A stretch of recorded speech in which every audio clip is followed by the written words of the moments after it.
Hey family, welcome back to Kingdom South Plus, where we work the words of Jesus beyond Sunday. If this is your first time here, my name is Pastor Sean. I'm grateful that you're listening to this wherever you get your podcast. Yesterday was a good day. It was Mother's Day. I heard one pastor jokingly call it Second Easter, speaking to the celebratory nature of Mother's Day. Confetti falls from the sky. The restaurants are packed. Mother's Day is a whole vibe. So I want to use this week's recap to speak to Mother's Day, but I also want to speak to yesterday's message. If you've been keeping up with our recaps, you know I'm splitting the speaking duties this month with a few of the ladies on our ministerial team. So I didn't preach yesterday. I was in the building, but I didn't preach yesterday. So I do want to highlight a few of my takeaways from her message. I thought it was really good. And then I'll wrap up with a bit of a forecast as we head into week 3 of gender wars. All right, let's get into Mother's Day. As a pastor, and whenever I say as a pastor, I'm not just reminding you of what I do for a living. I'm prefacing my perspective. As a pastor, my perspective is unique. It's not always right, but it is unique. I get an opportunity to see people in different ages and stages of life. So it gives me a different view on the human life and the human condition. I said all that to say Mother's Day isn't happy for everyone. I know we say Happy Mother's Day as a standard greeting, and I'm not telling us to stop, but I do want us to at least be conscious of the fact that some people are having a very different experience. There are those who have a great mother. She's still alive. They call each other regularly. They hang out. They do stuff. Whole nine. There are those who had a great mother. She has since slipped into eternity. So Mother's Day comes with grief.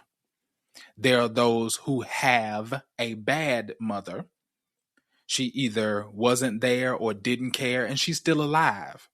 So navigating through those feelings. And then there are those who had a bad mother. She wasn't there or didn't care and has since slipped into eternity. So it's a different kind of grief. And that's just the experience of having a mother. Then there's navigating motherhood, where you've got some women who are new or expecting mothers. So they're on the front end of the journey and all the anxiety that comes with that. Then there are some who are a bit further along the journey, so much so that they have regret about things that they wish they had done differently in different seasons of life. And then there are those who are grandmothers now, and they're trying to be better, maybe grandmothers than they were mothers. There's some who have the precious privilege of being a great grandmother, so they're navigating through legacy, and I've got more life behind me than I do ahead of me. Just so many different feelings that can be associated with Mother's Day, and I want us to be conscious of those as we engage with people. Even for myself, Mother's Day, I've always been a bit ambivalent. These kind of mixed feelings. So if you know a little bit of my story, you know my mother and I don't have a great relationship. So much contributed to that. And so Mother's Day always just kind of comes with these weird feelings for me. I had a great grandmother who did her very best to give me everything that I would need, at least in part, to do all that God has called me to be. So I'll forever be grateful to her for that. So in many ways, she was my mother, but she's in heaven. So just so many feelings that come for me when it comes to Mother's Day. So I'm conscious that I'm not the only one having this experience, but there are so many others who are having the same experience. So no matter where you are, my heart goes out to you as a pastor. I want you to know that this spiritual family, Kingdom South, we're praying for you. As a matter of fact, I created a Mother's Day liturgy that speaks to the various spectrums that you may find yourself on when it comes to Mother's Day. I know Mother's Day is past by the time you're listening to this, but it's still helpful. It offers a reflection for each category as well as a scripture just for you to meditate on. So we're going to post that in the podcast notes so that you can download that and use it at your leisure. Then yesterday's message was really, really good. She talked about the woman with the issue of blood. I'm always intrigued, just as a preacher, whenever I hear women take that particular text, because I think one of the things that women offer to the biblical text that men don't offer is their experience as a woman. I grew up in some context where, because there was a lot of uproar about whether or not women belonged in ministry, whether or not they could occupy certain titles, certain offices, I would often see, and it may have been unintentional, but I would often see women working hard to present themselves as equal to men. So many of them kind of had a harsh preaching style. Some of their interpretation was just very narrow, all of that. And I get it. You're not trying to navigate through wanting to fit and all. I get it. So this is not a critique as much as it is an observation. But I said all that to say, I think it's important that ladies in ministry lean into their experience, because they're going to be able to lift things out of a biblical text that men just can't. Not don't, not won't, can't. There's certain things we just can't. So as I was listening to her talk about the woman with the issue of blood, and we all know, those who engage biblical texts, that we're talking about just imagine a cycle that doesn't go off. Again, for a man, we've never had a cycle, so we don't know what that feels like. We don't know the frustration and all that's associated with a time of the month, and then for that to go on for 12 years. So I thought the way she helped us to process the emotional state that this woman could have been in, I thought was really good, really helpful for not just ladies, but also guys, to be able to put ourselves in that woman's shoes. She also mentioned the significance of the number 12. She'd been suffering for 12 years. And you just think about 12 tribes of Israel and number 12,000 we see in the book of Revelation. It was so good. So even the numerology and all of that, it was so good, so helpful. But perhaps my favorite part of the entire message is the way she was able to weave her own story into this woman's life to help us to see what it looks like to navigate through these stages. So the 3 stages that she offered was the problem, the persistence, and then the power. So I thought it was just really good, really helpful. One of the things I made mention of as I was introducing her that I really value about her, and really all of the women that are on our team, is they preach from a life depth.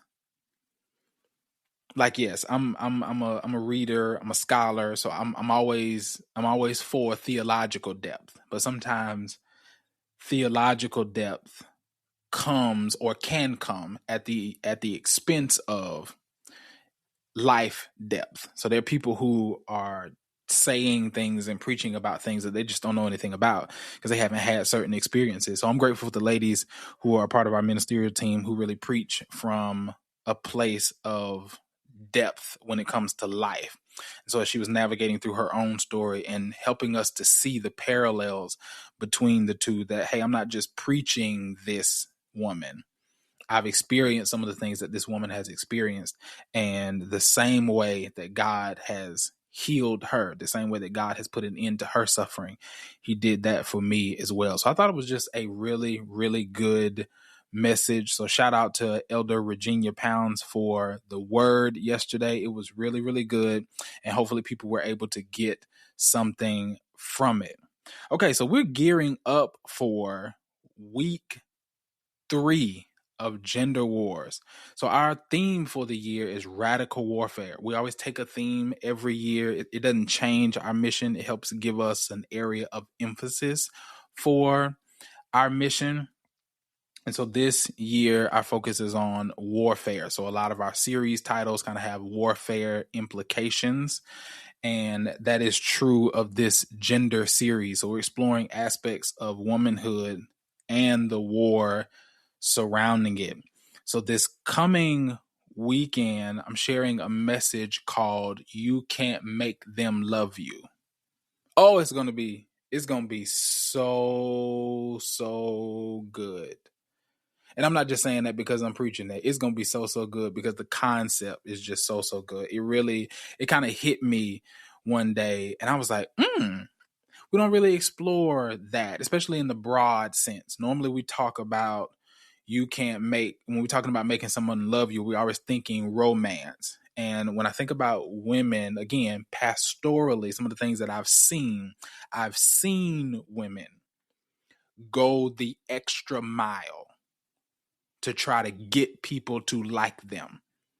Again, this is not a critique. This is an observation. I've seen women go the extra mile. I've seen women change themselves to be accepted by certain groups, whether it be in the context of a romantic relationship, whether it be in the context of work, whether it be in the context of friendships or just society as a whole. I've seen it. So there's this tendency sometimes to prioritize acceptance over authenticity. And so I really want to speak to that this coming weekend. I think it's going to be a really, really good message. Overall, though, I think this is a good series. I'm just excited about Women's Month. As I mentioned in our previous recap, I am committed as a senior pastor. I am committed to the growth and the development of women. I believe that God has gifted women with much value to give the church. And we've got to create space for them to be able to deliver that value. And those who are familiar with Kingdom South, we don't just use Women's Month to let women preach. The women preach all year here. They do all kind of stuff all throughout the year because I just believe it's important for us to do that as a male with privilege within the context of ministry.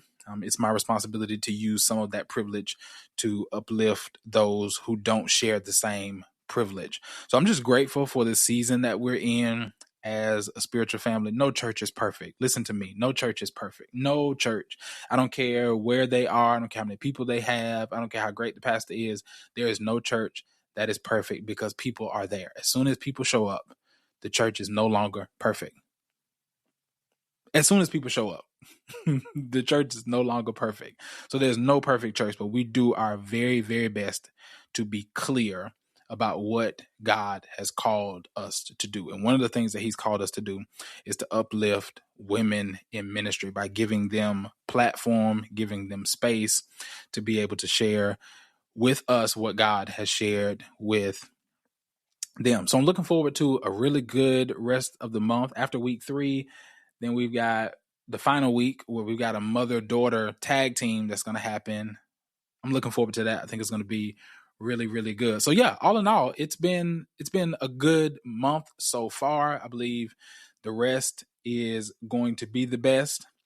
And hopefully you've been getting something from these recaps. I know this recap is a bit shorter, a bit different than our normal recap, but I did want to jump on here and keep the rhythm going so that we can at least establish a degree of consistency as we build out more and more content. So be on the lookout, guys. There's more content coming. We really feel called to be a content house, a spiritual pharmacy, if you will. So we're going to be creating different things. We're going to be testing out different content formats so that we can do our best to work the words of Jesus together. Speaking of, we're also going to include our Bible reading plan. We're going to include the link so that you can check out our daily readings on YouTube. So there's a Bible reading plan attached to the series. So there's a Gender Wars Bible reading plan.